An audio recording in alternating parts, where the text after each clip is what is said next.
So that's another thing too. Very, very hard to come by. Okay. So my next question was, what outcomes can look like when mental health is not acknowledged?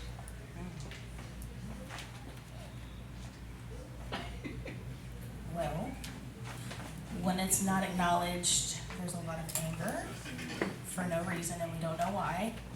But we do know why, because it's anger or trauma or sadness or grief or anything else that could be happening with all our communities, and we don't know how to quote unquote deal with it, right?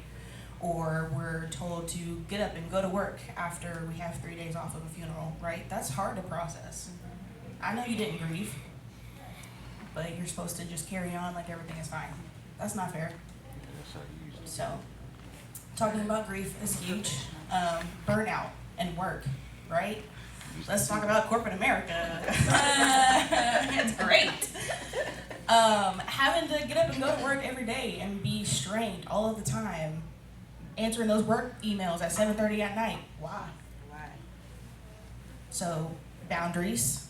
You have to maintain boundaries and stick to those, because if not, you're just hurting yourself. So, therapy helps talk about those topics and just help you stay more accountable and help you focus back to you, so you can be mentally stable and sound in your everyday life.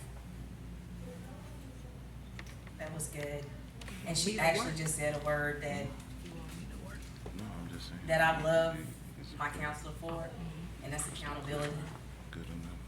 Listen, if you don't have you a good accountability partner,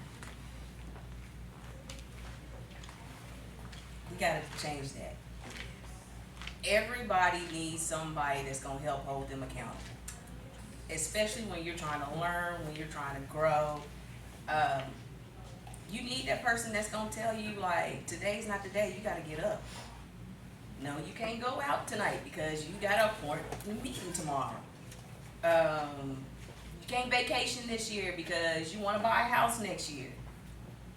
All of those things, you need that one person that's gonna hold you accountable. If you check your circle and you don't have one person that holds you accountable to your goals, your dreams, not going out, the bigger picture in life. That's why I'm having this, the bigger picture in life.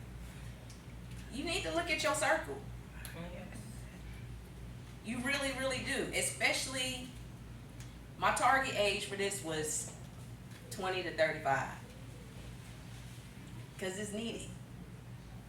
You don't gotta wait until you 40 and 50 to decide that you're ready to be an adult. You're an adult now. Reality in life is happening now. So you need those people in your life that's gonna hold you accountable. Okay? That is so big. So I'm glad you said that. Because one thing about this with accountability is big. It's very big. Okay. Well, I think that I really kind of answered this, but my next question was how your mental health can affect your career, schools, etc. And I think Chelsea really kind of covered that. You could just spiral out. It builds up. Life is lifing for everybody. Needed to pay bills, kids, changes of jobs, trying to grow in your business. Whatever it is, life is lifing.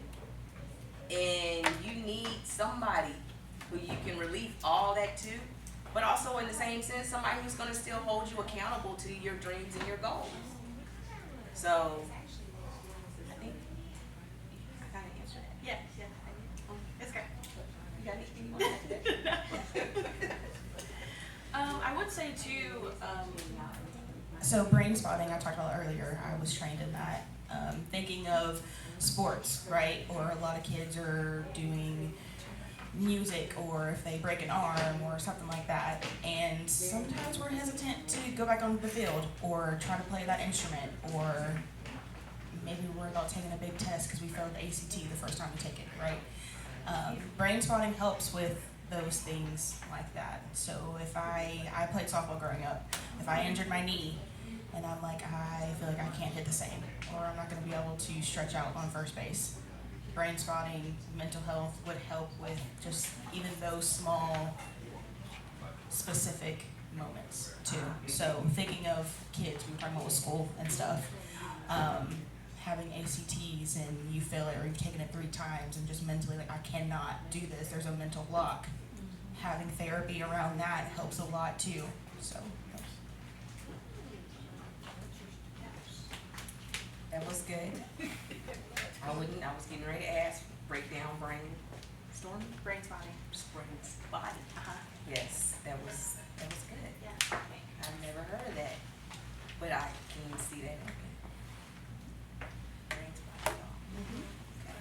Brains, body. Are we gonna take a break? That's good. No, for real. Okay. Break. Do you have anything else you want to share? Yo, break. Did you give your information of how they can find you, Jessica? So, for our VRP, you have cards in your bags. One is for Hampton House Counseling, which is the counseling center I work for, and then the other is Healing in the Margins, which is the nonprofit organization I was talking to you guys about. For people who aren't VIP, I have those cards on my table, so you can go and grab those. Since we're talking about people of color, another thing I want to talk about too when you were talking earlier is about we're very religious as a culture, like the Black community is very religious. And I think sometimes people just give everything to God, which is all great and dandy. I'm not saying you can't do that, but I think people feel when it comes to mental health, like, oh, just pray that away, or oh, you're not depressed, that's the devil, all these things. But you can still be a follower of Christ and still go to therapy. Yes. And I think that that's not talked about enough. So both can coexist. Coexisting with me. Okay? She's absolutely right. You can be a follower of Christ and still go to counselor. Over here. It works well. You got love. Anybody have any questions for Chelsea? Does anyone have any questions?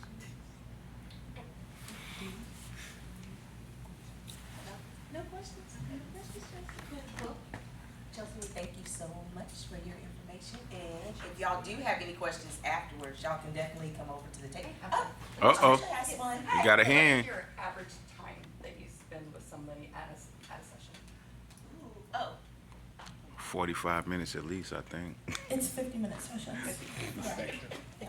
But then at first I thought you were asking how long would I be with a client, but that just depends on what they're coming in for and their goals. And my longest client I've been seeing right now has been 2.5 years. So good report. Yeah. But yeah, 50 minutes. Yes, honey. What is the age group for your patients that you see regularly? Oh, I love everybody. I love my teens though. Teens are my jam because a lot of times they're just not listened to by parents, if we're being honest. So I like my teens, young adults. I like couples, just sitting and listening because a lot of times that's all they just need and have someone point out what's going on. Yeah. But my youngest is 7 and my oldest right now is 45. But I've had therapy with a Vietnam vet that was 71. So anyone and everyone who needs therapy, I'm down. youngest is 7. Do you just do in-person counseling or online? I do both. Anyone else? Your mic sounds nice. By the way, when you got it right there, Thank you. she just said something and didn't come through. But yours, It's coming through. she needs a mic. Thank you. Look. Go like this. Go like this to her right quick. Yes. No, for real. Say something. And mic sounds nice.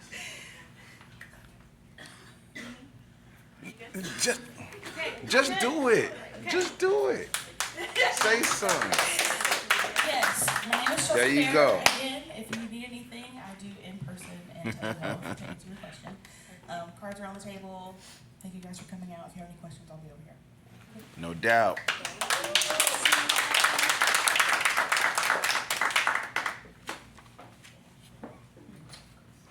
Up next. Mr. Michael Haywood. Get up here, Mike. Michael Haywood.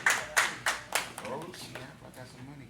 I have to do that. Hot seat.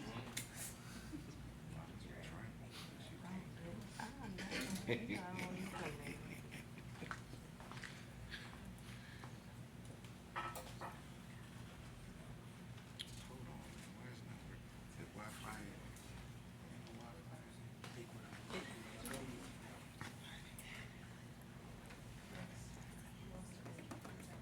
You know what? Let me just- I want to start out by telling Chelsea this that I'm proud of her. Little behind the scenes thing. We got on this panel